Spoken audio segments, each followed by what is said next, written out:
It is the Friday night. I've got Robbie O'Neill, Phil Blundell and Kieran Molyneux all together. We're here with Erdinger. We're in the Red Line. We're upstairs in the Red Line. The downstairs is rammed to the point that people are a bit irritated when I'm walking up and downstairs and saying to me, can we go upstairs now? And I'm like, no, they don't tend to open it until later on. And what are you going up for? Well, don't worry about that. Anyway, it's nice to see you up the Reds.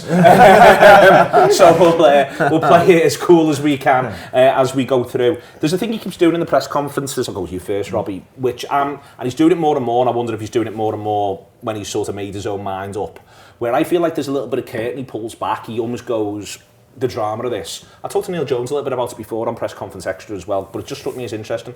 He keeps doing this thing where he goes, for you might say Burnley's a banana skin, for us it's a game. For you might say Arsenal's a setback. For us it's a game that we played and we lost.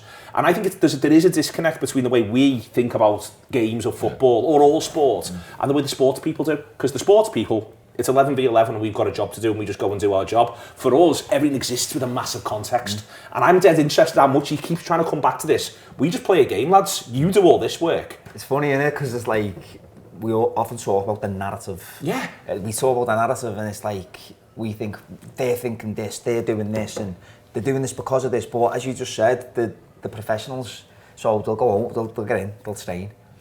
They might have a chat about the previous day and then they'll go home. You know, it's as simple as that. But we're all sat there and we're going, well, you know, this is a big thing because if we don't win at Burnley, like, and City win, you know, we threw it away already. And whereas the reality is, they're just like, no, it's a game at a time. I mean, I had a mate tell me on the train back from Arsenal, we threw the title away, but I was just like, I can't be arsed with this. But this is I can't do 2.5 hours sat opposite you here. See, this is the thing, because actually for me, I get it. I get that there was a degree of disappointment after the Arsenal game, but also it actually just made me feel a bit more excited because I was like, we are so much better than that.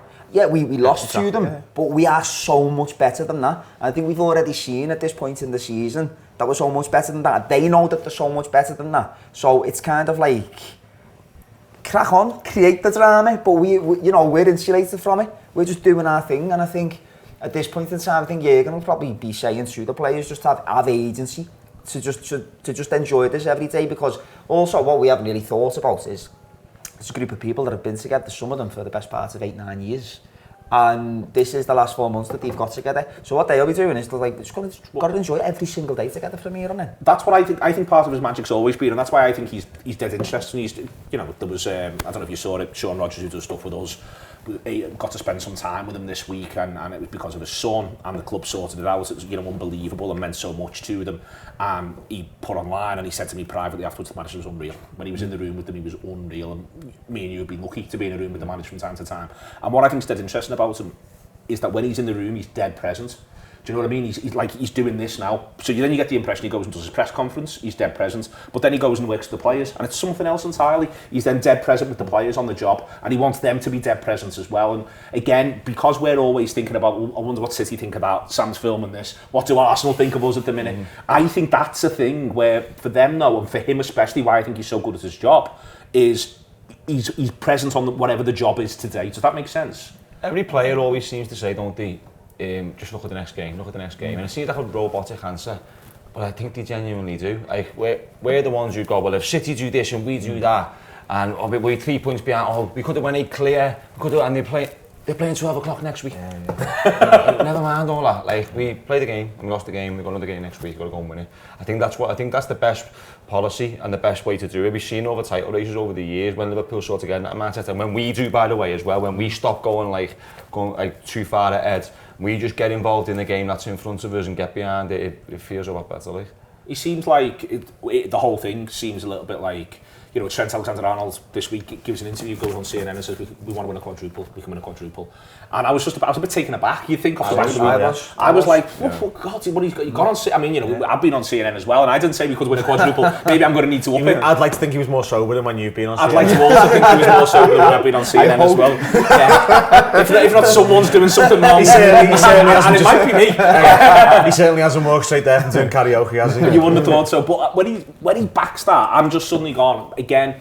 It's the idea of where their mindset is, Phil, where the manager's mindset is, where their mindset is. And that's not to say it's always easy. The manager today is talking about the flu, he's talking about a couple of other things. But I think that's where their mindset is, that we get to control all of this, so we just need to keep controlling it to the best of our ability. Mindset's the important thing, because if they don't think they can do it, they won't do it. Like, if you're not in a position where you think we can win the quadruple here, won't win the quadruple. Not at that level. Like. Just, you don't walk onto the pitch like, all right, Arsenal was bad last week, but they've gone on there with the belief that they can win. Played badly, it didn't work out. And the good thing is, the way they take it as games, they just walk off and go, right, played a good team, it's happened, who we got next? And then we got Burnley next. And now they can go, well, we're better than them. We're going to pitch. We'll beat them. It's all about the mental state they're in, and that's sort of a thing that I think he's been really good with. About, you know, they don't quite do the same level of they haven't got, was it Steve Peters who was Rodgers was big on and getting them all, so they don't obviously have that kind of figure, but the manager sort of feels like he's capable of, you know, he's not a professional psychologist, but it feels like he's got a real insight into how these people's minds work, and he gets the best out of them, and he puts them in that position of thinking that they can do it. I think there's also those made up its strength who goes onto CNN and gives it the big shout because he's the vice captain. He feels so important to a lot of what's going on. He also, frankly, doesn't himself play that well against Arsenal. Can't get on the ball very much. Must have been a bit frustrated. He was not fit there. Yeah, he's not. He's well off it. So I think that's why I want to see him play this weekend as well, because he's got to build his fitness back up a little bit. But again, I'm made up that it's him who's got to go and do that. You feel as though there is this set of links between them. Who's saying what where? I'm sure the manager's probably stamping down a bit of quadruple talk if it's in his earshot from time to time. But simultaneously, he would probably quite like, that's what they're all focused on. I think every single one of them is innately aware of not just the potential of the team this season, but the potential of what they can do as individuals. For instance, when I seen the trend thing, I was like, fucking hell, that's bold for a lad who played like he did against Arsenal. Yeah. But the reality is that's one game in isolation. This season, I don't think I've ever seen Trent Alexander-Arnold play as well as I've seen him play this season. I think this has been like... This is the point, you know. A lot of people are quick to go on the defensive thing, like, but he's been fucking unbelievable. Mate, he's been unreal. He's playing like he's 8 foot tall. That's what I mean. And it's a stat, you know. Like, I remember that the other Arsenal game at the Emirates, the FA Cup, he was fucking... I know he got injured, but... I was in the end that day and I was like... He's injured for the last 20 minutes and he throws that in. And it's like... And he was fucking brilliant. And that's the thing. I think that they'll probably all be thinking, we haven't even scratched the surface here, you know, lads. We're only bubbling, so I'm not surprised at the confidence, because I reckon the manager's actually looking at them going, you lot have got, there's so much that you can do, so let's... You don't even know it yet. Exactly, do you know what I mean? And that's why, I actually think for me as well, I know that a lot's been said about the manager leaving. Whilst I'm devastated, I am really fucking optimistic. I'm really excited about next year as well. Same. Because I just think this group of players have got so much in front of them, and if they do get the right man, a change can be as good as a rest. Do you know, like, it can. And we look at Shankly and we look at Paisley, and people say, and fucking hell, I know it was like a continuity option, but they were very different managers and they both kind of played very different. And they played different types of football. They played different types of football. We were much more measured under Paisley, whereas under Shankly we were a lot more emotional. You know, so if we were to get a manager who was maybe slightly a bit more tactically kind of like conservative or whatever, it could shoot this group down to the ground. We don't need another Klopp. We don't. We don't need another Klopp. And if you try and get one, that's even worse. Well, that's another problem again altogether. But where we were at when Klopp came in is not where we were at now. As a club, as a fan base, the belief system that's in place, everything has changed. We need someone to harness what we've got now. We don't need another Klopp. And the point that keeps coming up is Shankly is not Paisley. They're completely different people. And then you speak to the ex-players, they were completely different people. Shankly used to scream at them and give them every single instruction. Paisley used to go and let them play. Just come in the dressing room, let them talk amongst themselves, watching the race until 5 to 3, and then they go out and beat everyone. And that's the way it was. I'm not saying we're going to do that, but you never know. We do play that many 3 o'clocks. These meetings don't correspond and line up. Coming up in a minute or two, we're going to talk about this Burnley game that's coming. We're in the red line, we're pleased to be here. We're with Erdinger, but in part 2, we're going to talk about the fact that maybe Jurgen Klopp wishes we were with the Lemsip.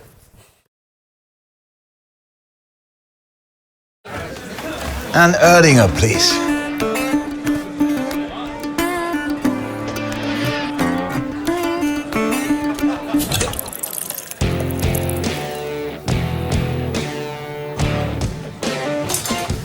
Stop!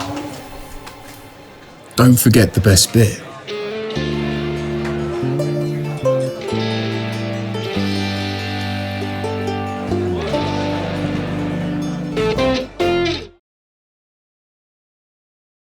Welcome welcome back. Phil, there's a lot of... I think illness in the camp is interesting. I think flu chat is interesting. It's one of those times that I do sort of wish someone will put their hands up and go, can we just define the difference between a really bad cold and flu, please? Because if some of these lads have got flu, then Jesus Christ, I've got massive concerns. That said, sorry Jürgen, without sort of picking the bones out, if a heavy cold's a heavy cold, if you know what I mean, and you don't want them playing with it, it makes it hard to imagine a team, and I think it's one of the reasons why I thought the manager was a bit like, serious this on Saturday, don't be taking these lightly. Couldn't have shown them more respect, couldn't have shown company more respect. Wants us to show them the respect of making Anfield as aggressive as it can be. Yeah, on the flu thing, there's a game where Michael Jordan scored loads of points in a game and he had the flu. And there's no way he had the flu. There's no way Michael Jordan is going to a basketball court with the flu. We've all had the flu when you're in bed. Yeah, that's what the flu is. Yeah, so let's hope if you've got the flu, you shake. You sleep for 14 hours straight. We also know that you tell people you've got a cold, then they'll be like, oh, come on, lads. Yeah, exactly. You've got to say flu, haven't you? We need another word. We need another word between cold and flu. Yeah, so let's hope it's I'm not coming out tonight, I've got the flu. Fuck, you haven't. Come on. Don't be talking to me on the phone. All right, I've got a cold. Really? Come on, lads, it's only a cold. Come out. You're stuck in the middle, aren't Still you? not forgiven the flu for missing Mansfield away 12 years ago or something anyway. Yeah, it's one of those where this is a game where you should be walking in there and winning. They're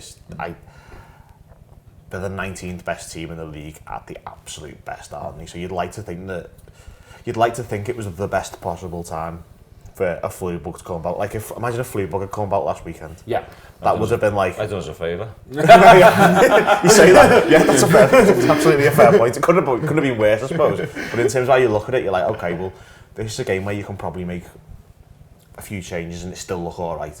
That's what we've got to think about. We're better on them in every area of the pitch. We make a few changes when we go to Turf Moor. Yeah, is what I would say. We do. The midfield at Turf Moor is Endo hasn't played for us for a while. Gravenberch and Elliott. That's his midfield three. Yeah. You know, I think there's an element here of Quansah. The back four is Trent, Quansah, Virgil, but it is Gomez left back. You know, it's not going to be that far away from that, I'm saying. Well, you say that, they might all be in bed, mate. They might all have the flu. Who's got it, as you said? He never said, and they've not done any training pictures today, so you can't even work it out. Yesterday, Joe Gomez. Gomez wasn't on the training pictures. Gomez was off yesterday. He wasn't on the training pictures yesterday, which makes you think. So they isolated him, got rid of him. He's patient zero. He could be, maybe. We're not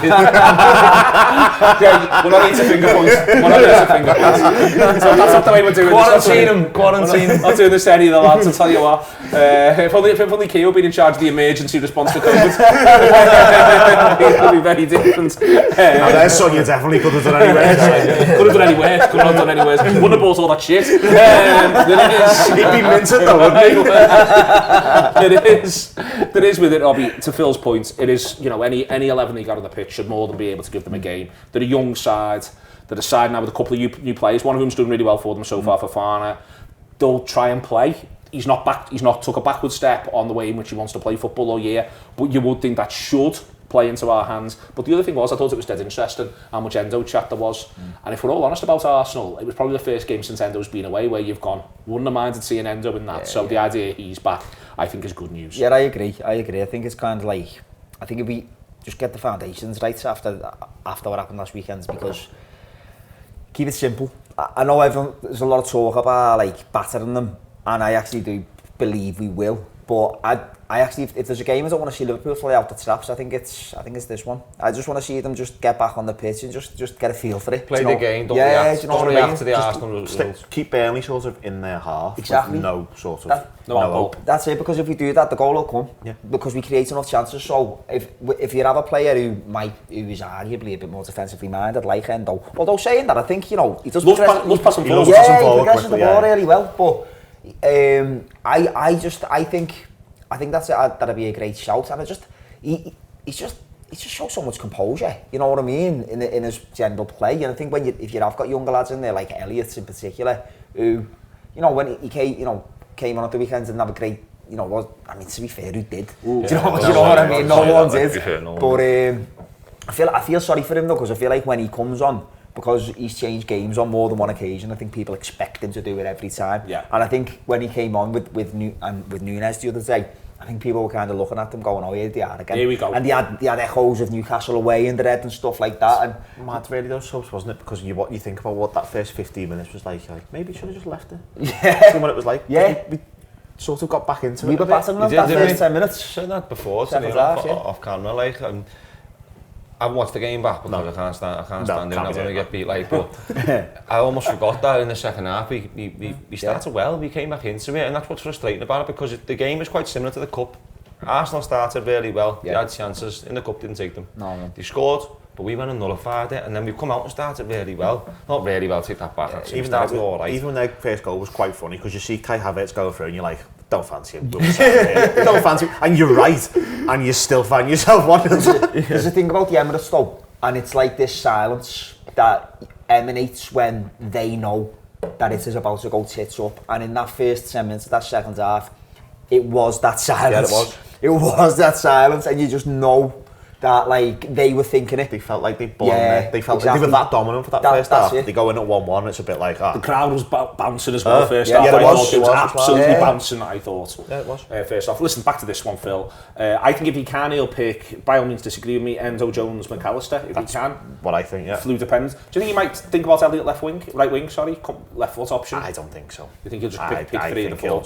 I think it'll be Nunes, Diaz, Jota. You think Endo straight back in? I think Endo will go straight back in. It's not like he's been injured. Do you know what I mean? He's been playing 90 minutes for Japan, actually. It's not like an injury one where he's, you haven't got to worry about the fitness. What day did he get back? About 3 days ago. He's been back. Should we train for 3 days? Yeah. They were out last weekend, weren't they? Yeah, so he's had a bit longer. Yeah. The other thing I think as well on it, Phil, is I think Endo, towards the end of that run where he was getting the games when McAllister was injured, he was beginning to play really well with Trent. Yeah, he was. As number 2. And I think if you're putting Trent back, Trent could do with a good game, he could do with building his fitness. I think Endo there by him might be no bad thing. Just McAllister's been fantastic. Yeah. But that playing further up then, that's I think McAllister's great at that deep line role. I think his off the ball work is phenomenal. Yeah. I also think that if you get him on the ball sort of 5-10 yards higher, like you think, was it Nottingham Forest where he dinks the ball over? Was it West Ham? West Ham where he dinks that ball over for Nunes. No one else. I don't think we've got another player who can play that kind of ball. So if you can get him in this sort of game where you're going to expect Burnley to be quite deep and space is going to be at a premium, that kind of player just to drilling shots from 18-20 yards. Exactly. You can get the rebounds, you can play balls over the top, you can play, shoot from outside the box as well. Shoot from outside the box, you can get the ball in between the centre back and the full back to one of our full backs, and there's ways home with McAllister further forward. I mean, ultimately he's my number 1 pick for that particular role, but again, in this kind of game, I've no qualms with him further forward. Robertson left back to start. Could do with anything. Needs to start the game, not come on. Yeah, he does need to start the game, not come on. Depending on the Joe Gomez situation as well. He's in isolation, mate. You put him there. He's got a hazmat on. So yeah, I play Robbo. Obviously it all depends on who is actually available. I don't know how this is the thing, it's dead hard to pick a team. It sounds like it's one player, and if it's one player and they have got Gomez... Imagine the lads who do loads of fantasy football for this one on the Premier League one, looking at the Liverpool options going, there's flu, my God. They should all have whatever that graphic is next to them, every single one of them. They're all there, they've all got it. Maybe it is a hazmat suit. I'm sure if there was more players out, we'd know about it by now. Like we'd have we'd have an inkling. So I reckon there'll be someone stood at the training ground telling you with the food poisoned all the Tottenham players. Remember that? Like you knew about that. The key thing is they should win. You said before winning comfortably. I think there's different ways to win comfortably. I think sometimes when you say winning comfortably, people think you're talking 4s and 5s. I think there's every chance it's one of those that just becomes a comfortable 2-0. Yeah, like an old Rafa performance. That's what I genuinely think that's what we're likely to get. Almost maybe not dissimilar to what we actually get at Turf Moor if the Elliott goal had just counted. And you see what I mean? I think that's what we're going to get, Robbie. I don't know about you. Yeah, no, I do. I just think it's like there's big games to come, particularly the end of this month and into March. And after Arsenal, I just think they just need to just find the feet, just work your way into that that mentality, that mindset where you know you're going to have to go head to head with your biggest rivals again. Because the reality is, and we all know it, we win every single game, we win the league. That has been forgotten because of what happened on Sunday, and we are more than capable of doing that. So if they need to just work their way into that, I wholeheartedly hope they do, and I think the manager is a smart enough man to probably just to be coaxing them to do that. You're just telling them that they're better and knowing they're better. If you find your way, you'll win. You know what I mean? So that's what I'm expecting. It's what we're expecting. It is one of those. It is Liverpool's either easiest or second easiest remaining game. That's not being disrespectful. It's what the league table tells you. The gap between 19th and 18th is absolutely enormous for this stage of the season and at this stage of the season. It's a game that Liverpool should win. We've been in the red line. We've been with Erdinger, Robbie, Phil and Kieran. We've also just had a lovely time.